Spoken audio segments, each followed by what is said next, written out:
Welcome to Black Boss, where we highlight and celebrate entrepreneurship in the Black community. I'm your host, Michelle Forbes, and today I have with me owner and creator of Afrocentric apparel line, Tribe Worldwide Apparel Company, Mr. Ron Green. How you doing, Ron? Peace and Black Power. I'm doing great. I'm very excited about this opportunity for us to just grow and connect and build more in relationship. This is an awesome opportunity to just be able to, speak to your people and tell them myself. I appreciate that, man. I agree. So feel free. Kick your feet up. Feel like you're at home. So how would you describe Tribe Worldwide Apparel, and how long has it been in existence? Tribe Worldwide Apparel, we started the brand in 2015. January 31st of 2015 is when I sold my very first shirt online.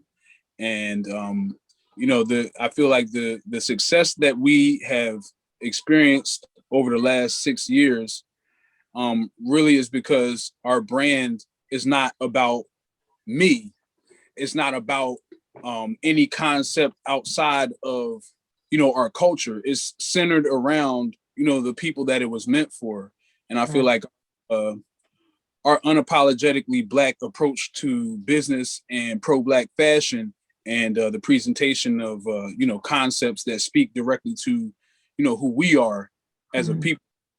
Those aspects are really what have been the fuel to our success and our popularity over the last few years. Okay, awesome, and that makes sense. So you said it started around in 2015. You sold your first shirt January 31st, 2015.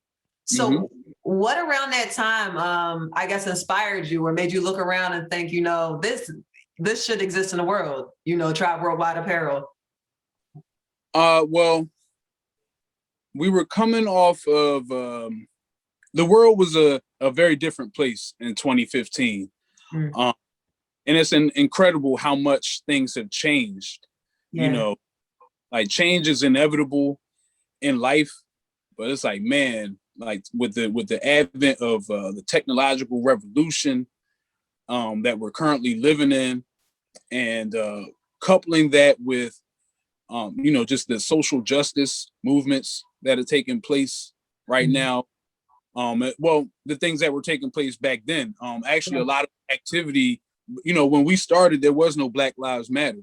When we started, there was no Black Lives Matter. So there wasn't really like a centralized voice, or there was no organized approach to getting like the average person involved in activism and interested in social justice issues. There's been plenty of community-based grassroots organizations and things like that over the years. Of course, we've had Black Panthers and things of that nature, the MOVE organization in Philadelphia. We've had all of these different cycles, but where we currently are now is just vastly different because of the way that we're able to, connect with each other through social media and get these messages out to each other, and actually creating more of a global consciousness, if you will. So, like really those things. So let me go back. Trayvon Martin, his whole incident occurred that previous year, 2014. And my mindset and a lot of these social activity and the social narratives that were, going around were the things that were kind of driving my mindset and my creative juices more in the direction of speaking to the culture and speaking for our people, and as in my talent in that way. So that is really where my head was like, man, we need a pro-Black voice in fashion. And so that, we need to be able, I'm seeing people with billboards and, you walk around with picket signs and things like that to protest. I'm like, man, how dope would it be if you didn't need a sign? You could just wear how you feel on your shirt. You can just clearly, where you at with it. Where that is, and you don't even have to say anything. You just getting dressed for the day. Yeah. So that was really like the mentality that I approached this whole creative process with. And, this is where we are 6 years later, because I'm giving people a chance to express themselves as opposed to, what I want. Right, right. Yeah, I like that. I like that concept. And I know you mentioned in the previous question that you feel like the unapologetic Blackness of the brand has been, I guess, in a sense, helpful. One of my questions was having a Black Power message that is so unapologetically Black. Has there been any pushback in the market, or is it embraced? Like, what's your experience been like there? Well, one thing it does is it makes us very unique in that way, because where there are many fashion designers, Black fashion designers, and shout out to all of them. But there's many of them who are let's just say it. Let's keep it a bean. They're afraid to stand concepts. They're because it's not necessarily the most popular stance to take, especially when we live in a world with everybody else. It's not just people here. That you got people who have white coworkers, you got people who got Puerto Rican, Hispanic, family members, whatever the case may be. So these people feel, like, wow, that's a bit much. But that not being afraid to take that mantle on was a point of pride for me. It's like, oh, I'm going to be the one to make it cool. I'm going to be the one to make it acceptable to wear a black fist on your shirt. Because, and that is one of my calling cards now. People know my brand when they see the fist on the sleeve. Right. You know what I mean? There was a time in life, very recently, let's go back to 2014. I could not buy a shirt with a black fist on the sleeve, a black power fist on the sleeve. I couldn't do that. Yeah, so, you're not lying. It was very few and far between. Like, it wasn't, Right. And even if you could, it wasn't necessarily a brand that you wanted to wear. Facts. Maybe the quality of the shirt wasn't there, or what the message of the shirt said, it wasn't really, the font wasn't right, or maybe that's just not how you were feeling. Whatever the case may be, we were able to align ourselves with a whole lot more people because of our unapologetic approach to this. It's like, wow, like, yo, you know what?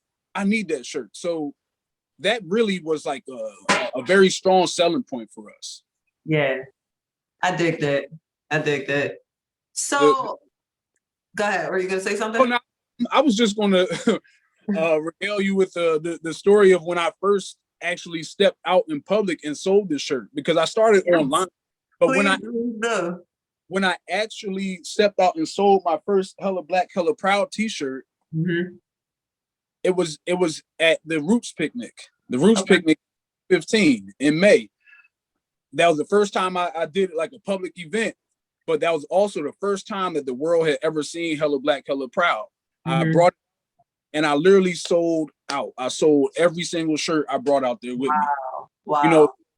That was like and mind you, before I brought that shirt out, I was nervous because, like we just discussed, I've never seen a shirt with a black fist on it. I never saw a shirt that said Hella Black, Hella Proud. So now that it's time for us to come out with it, I'm a little anxious because people, they might not like it. I don't know. Right. I don't know people feeling as black as I'm feeling. You know what I mean? So, so I'm like, I'm Hella Black, Hella Proud. How about you? Right. But they was rocking with it, and like I said, the rest is history. That's dope. That's real dope. So as we're saying about the shirts, and like you said, it didn't necessarily may not have the style or the font or the messaging or anything. I think that is something particularly that you do very well. As far as your hoodie that you have on right now, that's part of the apparel line. And just the Tribe, like it has a style to it. Like it's something that you feel good about putting on, not only the messaging, but you feel all right. And like, I got the stuff too. So particularly with that marriage of, the style and the messaging and everything, what have been one of your favorite quotes, and what have been your most controversial quotes, if there's been any? Okay. Well, I must say that Hella Black, Hella Proud is literally, it's like the most powerful quote. It's the most popular slogan. It is just, it's really just, it sums everything up for me. You know what I mean? It's like, yo, this is how I feel. That's why I put it on everything. I put it on everything. I got lighters. Yeah. I got lighters. I got the AirPods, the little headphones. You know, it's on everything. The hoodies, the jackets, the t-shirts, the tops. I put it on right now. I got on my flip-flops. You know what I'm saying? So this is literally, you know, it's not only my favorite, but it's the people's favorite. And one thing I learned in business is that you got to give the people what they want. So if people are showing you, yo, out of all your products, I love this one right here. Oh, okay, cool. I'm gonna double down on that. I'm gonna give you that much more of it. Oh, you like the shirt, huh? How about the tank top? You like the tank top? How about the hoodie for the winter time? Oh yeah, you like the hoodie? All right, cool. I'm gonna come back with the bomber jacket next year. All right, I'm gonna hit y'all with this. I'm gonna hit y'all with the lighter. I'm gonna hit y'all with the swimsuits. It's like that's what I got you. Right. So, yeah, it's like that right there. Now I have had some other ones that I'm very proud of, just because of the messaging behind it and the impact that it has when people read my shirt, Protect Black Queens by Any Means. That's one of my favorite ones right there. Just because of the implications. It's like that message, it's like a call to action. You know what I mean? Like when I wear that shirt, a Black woman sees me on the streets, she knows that I'm not a threat. Yeah. If you see me with a shirt that say Protect Black Queens by Any Means, you probably, if you was looking for anybody to help you, you broke down the side of the road or something, and you trying to figure out who should I ask for help. The brother with the Protect Black Queens by Any Means shirt might be a good choice. So it's identifiers. Like these things are. I never really thought of it that way, but I would agree. I was about to say just the psychology, but behind that, I would agree. It is, it kind of differentiates yourself among other people to have that message. You're right. Exactly. It's a clear stance that you're taking. When a Black man buys that shirt, he's taking a clear-cut stance on how he feels about Black women. How he feels about the women in his life, the people that are in his immediate circle, in his sphere of influence. Right. What he's willing to do to protect them. And it's not always about, you know, of course, the first thing we think about is like, oh yeah, I'll beat somebody up for my queen. I'll knock somebody's head off. You know, but it's like protection is so many layers to that. You know what I mean? A Black man saying Protect Black Queens by Any Means, like you also, you know, you're talking about your daughter. You're talking about the young queens that we raising up. And it's not always about doing something violent to protect them. Maybe it's about making sure that you speak to them with the level of respect and regard and honor that you should. Like you're instructing people, you know, with an even hand and respectfully. You know, you're mindful of how your actions will affect this young lady who's watching you, you know, as she's looking for examples of what men do and how men behave. She's taking cues from all of this. So protecting Black queens by any means ain't just about what you're going to do with these. It's also, you know, how you're going to speak, how you're going to address them, how you're going to treat them when they're in your care, how you're going to look out. So that's also what it's about. It's respect at the bare minimum. Yeah, I dig that. I was about to say, I never looked at, I don't know if I've ever looked at any shirt like that, really. I mean, unless you go somewhere and it's like, this is the person, but it's true. Just that messaging, it is a certain level of, you know, of comfort that comes with that. And it does say something about you too, once of all the shirts that you do have to offer. I'm going to say it says something for, you know, somebody to want to buy and wear that shirt. So I agree. I dig it. So with all the fantastic quotes that you have out there, has anyone ever tried to take a quote? Oh, yeah, for sure. I've had Yeah, I mean, because the thing is we in like an open marketplace, right? Like Yeah. talked about earlier, the internet gives us so much access to. Mm-hmm. So there's somebody right now, across the country, around the world, who may never meet me physically, may never meet me, but they've seen my creation. Mm-hmm. So if we have no personal relationship, they don't know me. We're stopping them from taking I'm what taking it.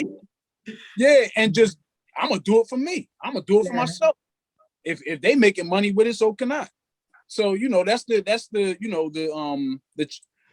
those are some of the things that you can run into, just being free open marketplace. But it's like, I've definitely had my run-ins with bootleggers.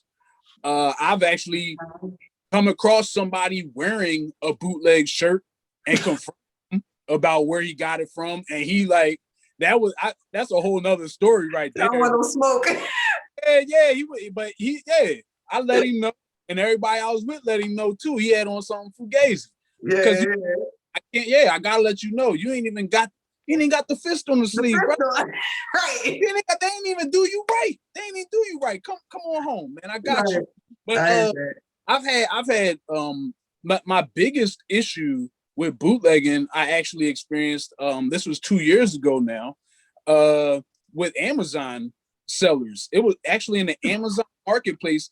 And even to this day, you can go to the Amazon marketplace, type in "Hella Black, Hella Proud" t-shirt, and there will be literally like 50 to 100 vendors that pop up who are carrying of "Hella Black, Hella Proud."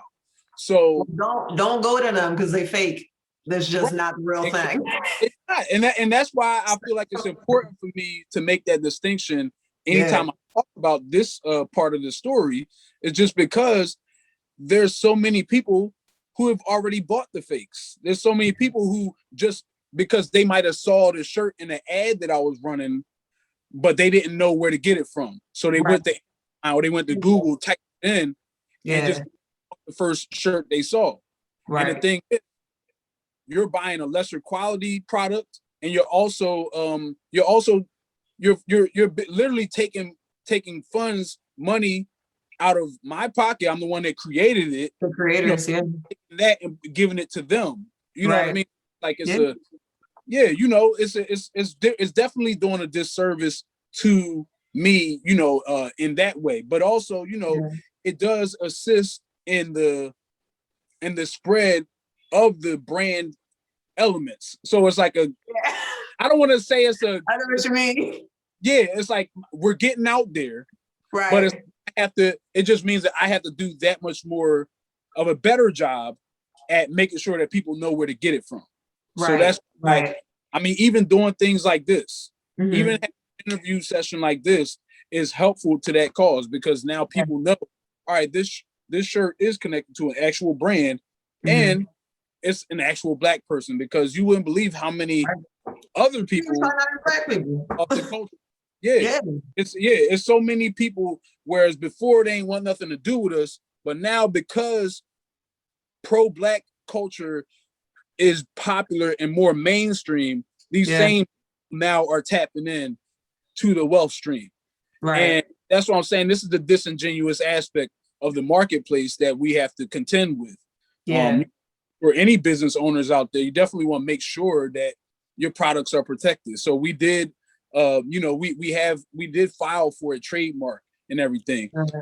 What's interesting is, like even with a trademark, it's only as strong as you're willing to make it. So unless you're willing to pursue legal action anytime a company takes gotcha. You could have a product trademark, you could have a design, whatever the case may be, but if you're not in a position to pursue legal action, don't matter. Got you. So the trademark really just says I can sue you if I so choose to. If I'm able to. Yeah, so I can send you a cease and desist. I can do all the preliminary things that don't cost me money, but at the end of the day, it's only as strong as I'm willing to make it. Got you. Okay. Got you. Yeah, that's new. That's new information for me. It certainly makes sense though, because it's America and everything costs. Yeah, it's business, man. Absolutely. So I saw that you released an app this month. Congratulations on that.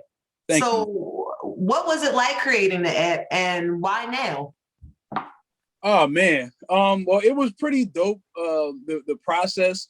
I in complete honesty, I am not working alone, in no capacity. Um, and that's the beautiful thing about our business is that we have been like fully pretty much family owned and operated from day one. I Oh, haven't, awesome. outside of a few people that I've hired, here and there, Mhm. I've generally been working in part largely with my family. Okay. My dad, my two sisters, my lady. Wow. Yeah, so she came into my life and she just got right into the fold. It's beautiful. You know what I mean? So um the element that she brought to our team is the technological and graphic design aspect. So, Nice. she actually was the one, her name is Kitiana, and Shout she has out. she has her own design business called Digital Slay. And she actually created the app, through her company. You know, she Wow. yeah, she worked with a brand called Tapcart, and I'm giving this game up because I'm sure there's going to be business owners who are watching and Uh-huh. want to know how can I make an app for myself. Well, Yeah. there's a Free really game. dope, yeah, there's a really dope platform that's called Tapcart, and Tapcart Mhm. allows you the opportunity and the ability to be able to develop your own app that is downloadable from the App Store for Apple users and from the Google Play Store for Google users. And Okay. it's like you have all of the functions that you need in an Mhm. app. You have all of the abilities that a business will require to be Okay. successful. And they're very helpful. They walk you through the process, the creative process. They call, check in with you. We do monthly check-ins and things like that, just to Mhm. everything going smooth.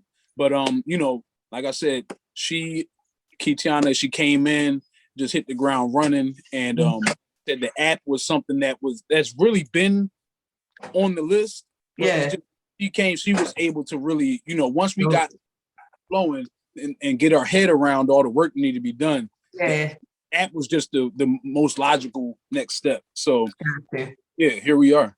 That's awesome. Yeah. Well, congratulations on that. I was about to say, I hope, as far as buying, it kind of streamlines that. Oh, yeah, that was the goal, largely for the app itself, is to Hmm. make it a lot easier for people to find what they're looking for and check out.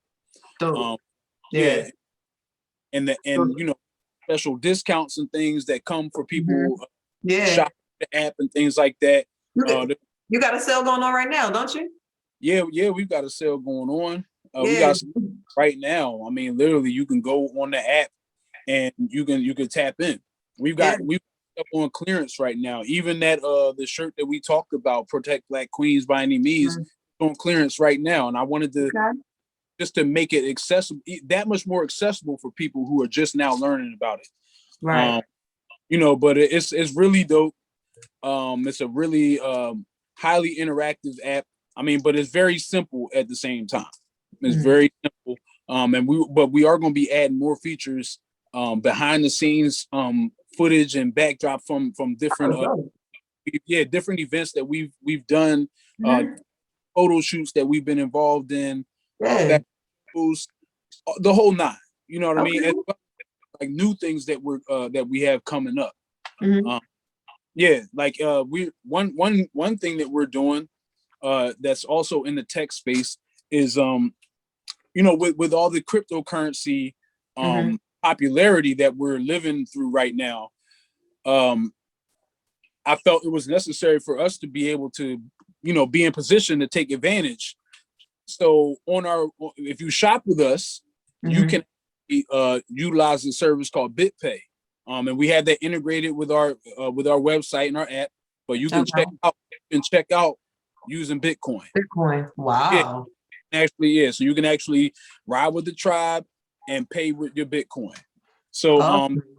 yeah, that's something that I felt was very necessary, just because look, like this is we're moving that way. we're moving right along. It's Absolutely. futurism. We want to make sure that we're on the cutting edge. Yeah. And with that being said, the other thing that we're doing, and this is something I haven't really talked about with anyone besides Jason Lee of Hollywood Unlocked, but we're actually doing we're actually going to be doing an NFT art drop. So if your followers are not familiar with NFTs, it's all good. NFTs are non-fungible tokens. So basically, what that means is like when something is fungible, that means it could be duplicated.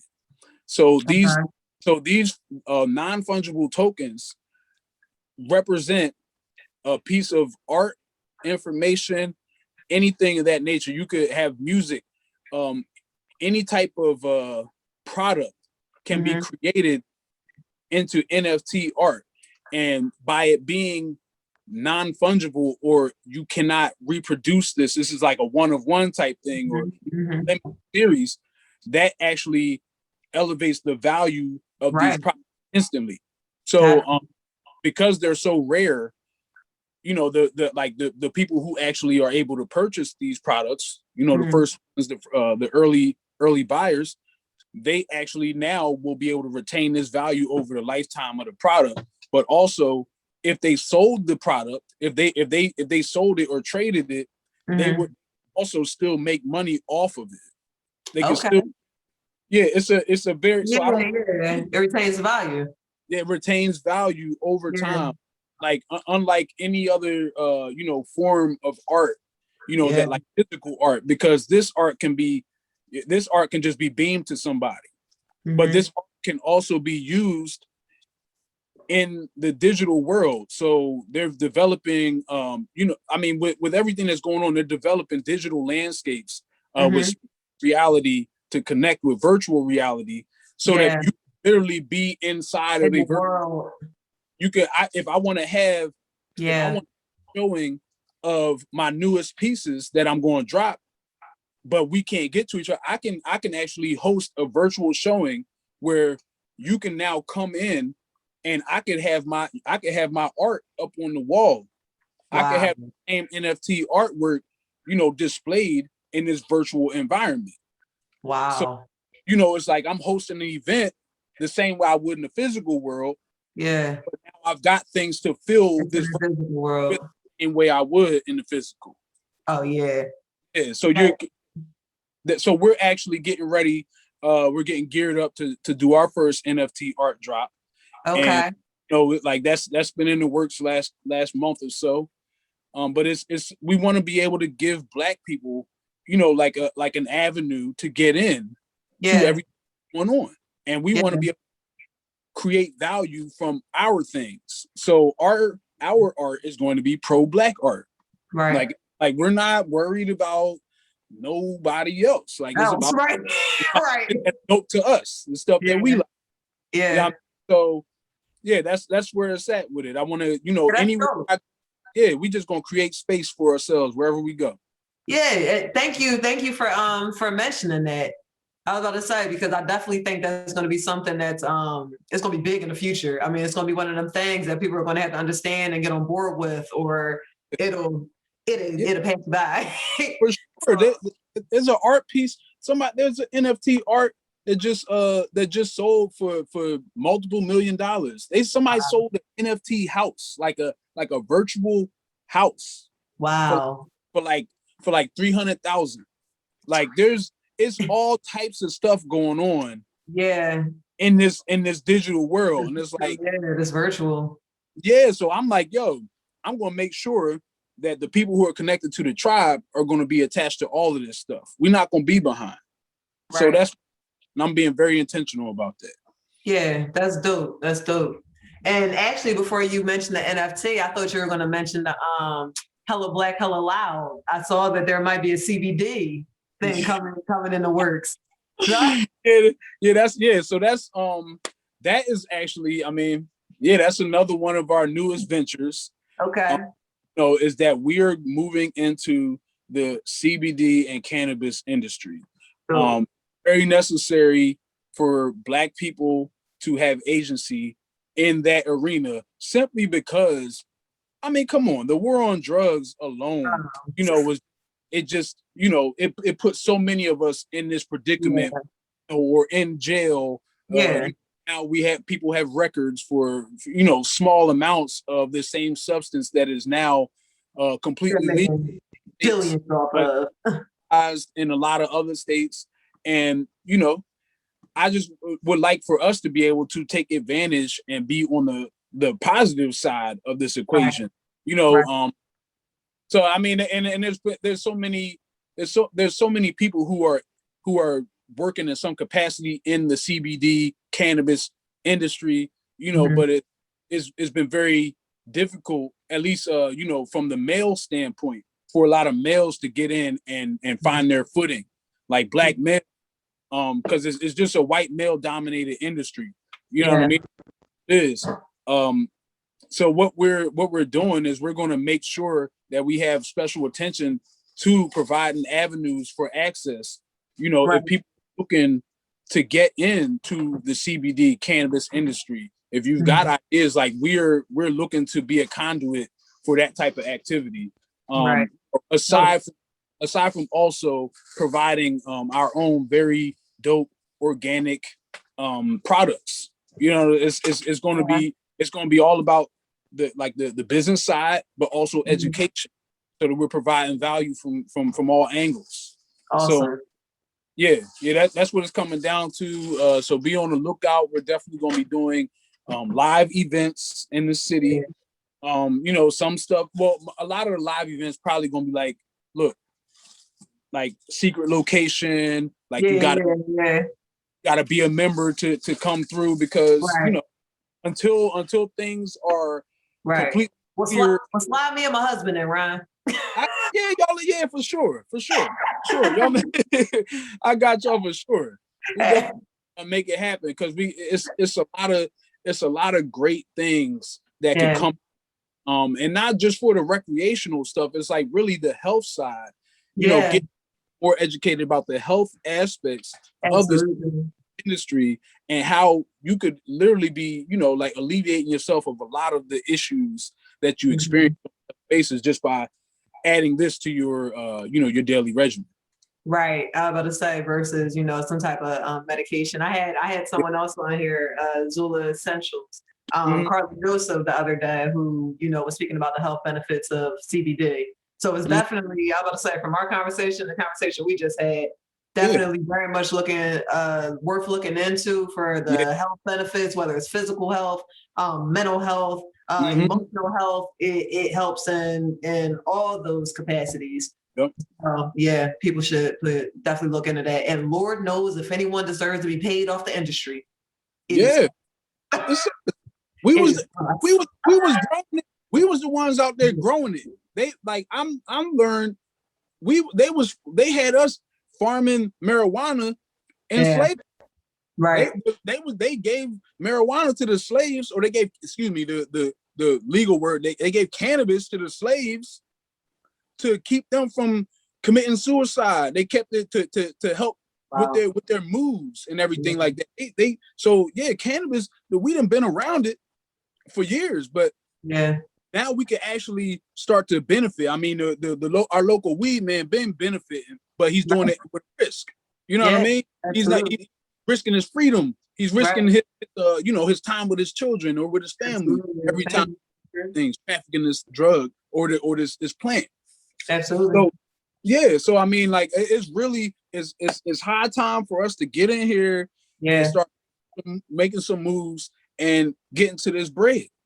Agreed. Well, with that question, I'm gonna go ahead and ask my last one. Ron, for anyone looking to get into entrepreneurship, what advice could you give them? Just of your own lessons learned in your own entrepreneurial journey.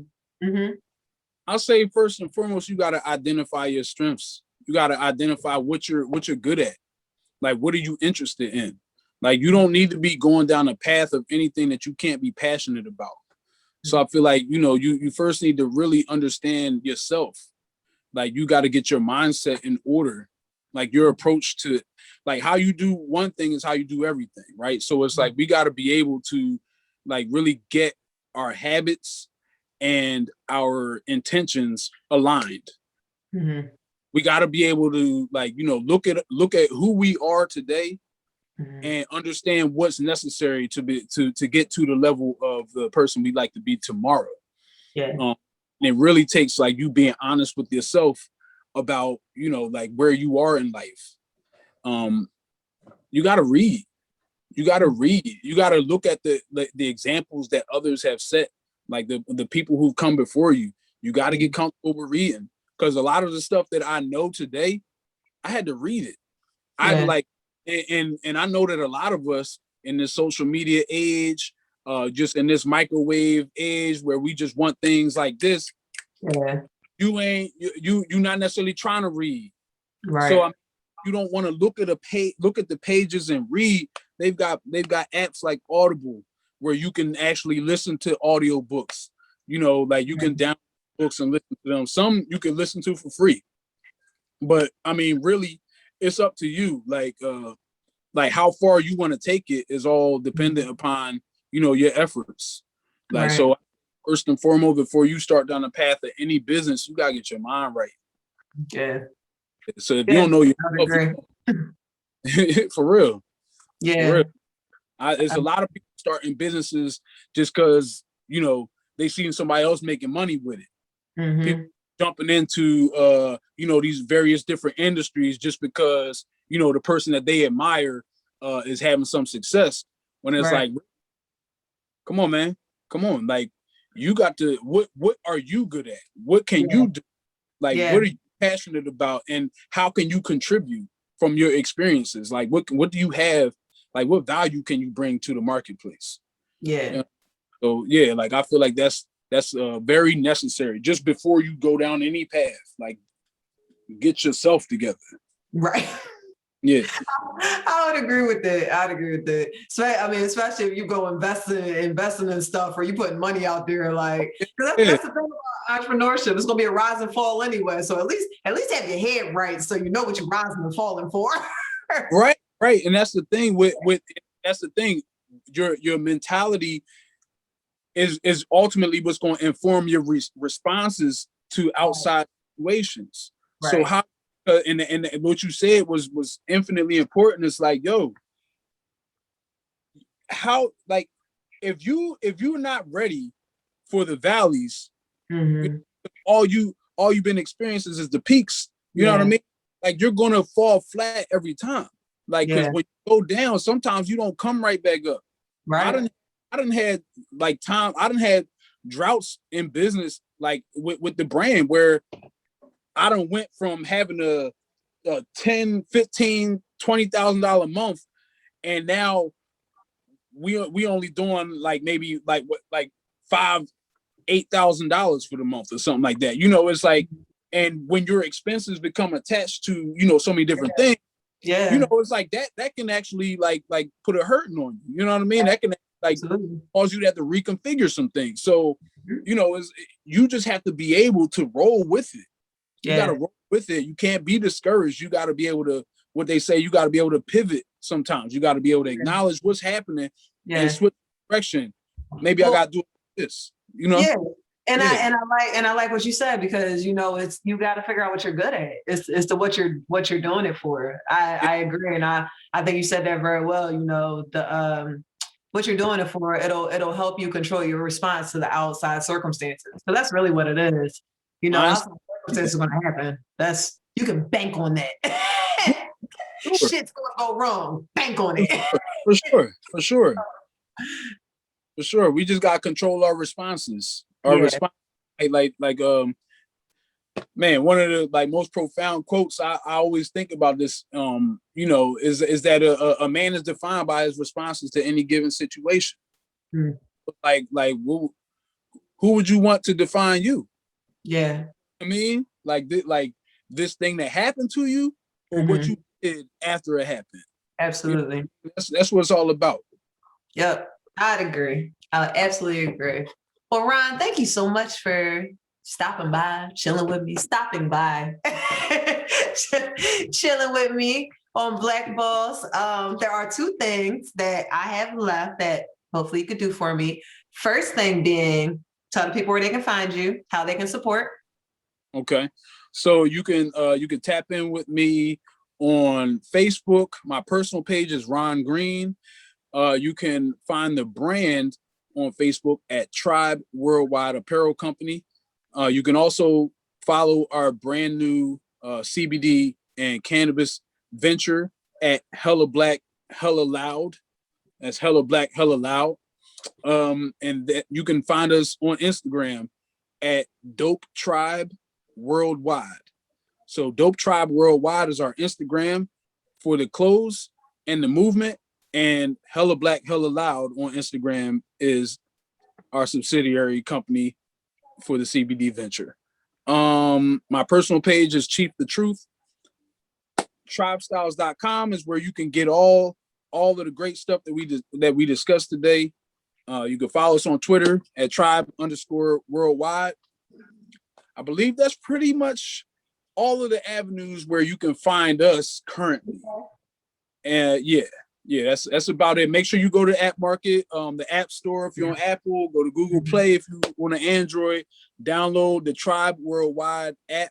You can find us. Just type in Tribe Worldwide Apparel, and our app will come up. We're the only one. So you'll see our logo. You can download it. Take advantage of our 15% off sale for all of our new downloads. Mm-hmm. Let's get it popping. Awesome. Yeah, I was about to say, and there's a sale. So support the app, go to the website, get your stuff, check out the apparel. It's awesome. So I really enjoyed the messaging of it. It's cool. Not a problem. Second thing, I ask all Black Boss participants, Black Boss tradition, to say your name and then to say that you're a Black Boss. My name is Ron Green. No, excuse me. My name is Chief Ron Green, and I'm a Black Boss. I dig it. I'm sorry, that was a good one. I enjoy everybody's take on it. Thank you. So not a problem. So that's all I got for you, man. I appreciate you being here. Please continue to be a positive Black man out here, spreading a positive message that any Black person can get behind. So how to say, support. I appreciate you, man. I appreciate this opportunity and your time. Thank you and your husband. I appreciate what y'all doing. This is love. Thank you. Appreciate it, man. All right, Ron, we'll catch up. All right, Black Power. Black Power, man. We'll see future endeavors. We'll be keeping up with you. Yes. I'll talk to you. Talk to you soon. Peace. Thank you so much to Ron Green. That was Ron, guys. Owner and creator of Tribe Worldwide Apparel. It's popping in Philly. You always see people in Tribe World. You know, I got Tribe World. My husband got Tribe World. Yeah, I'm about to say it's a big. You see it a lot. Let me slow down. You see it at a lot of festivals in the city. Unfortunately, Corona has knocked out a lot of Philly festivals. But in Philly, you know, we like our outdoor events, and you could always catch Ron and you know, the Tribe Worldwide Apparel and Hella Black, Hella Proud. You know, that's it's becoming a staple in Philly, if not already. So please check out all the places he said that you can get it. It feels good on, like it feels like you taking a stand, kind of how we talked about. So please support Ron. To continue the celebration of Black entrepreneurship, please head over to Instagram, BlackBoss_certified. Facebook, Black Boss Certified, and for full episodes of Black Boss Certified on YouTube. Please like, share, subscribe, follow, depending on what social media platform you're on, but do all those things. And thank you so much, guys. I hope you enjoyed yourself. I hope you learned something. Have a good one. Peace.